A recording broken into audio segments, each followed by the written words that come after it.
আগে থেকে যদি কোনো দিন কোথাও যাওয়ার প্ল্যান হয় আমাদের সেটা কোনো দিনই সাকসেসফুল হয় না, আবার যদি হয় সেটা বন্ধুদের প্ল্যান, তাহলে তো ছেড়েই দাও।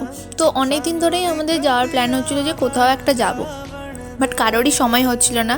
আজকে একটা অন্য কাজে আমাদের 4 জনের মিট আপ করার কথা ছিল, বাট সেই কাজটা না হওয়ার জন্য আমরা চলে গেছিলাম স্টেডিয়াম তো আমি প্রায়ই যাই, বাট বন্ধুদের সঙ্গে তেমন একটা বেরোনো হয় না। তো আজ অনেক দিন পরেই ওদের সাথে গেলাম স্টেডিয়ামে, মানে 4 জনে একসাথে গেলাম।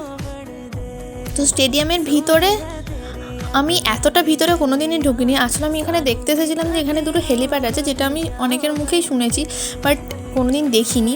তো ওই যে আমার ডান দিকে যে পার্কটা ছিল ওখানে ছিল দুটো হেলিপ্যাড, যেটা দেখার জন্যই আমরা এতটা ভিতরে এসেছি। আর এই পার্কটা বেশিক্ষণ খোলাও থাকে না, একটু অন্ধকার হয়ে গেলেই বন্ধ করে দেয়।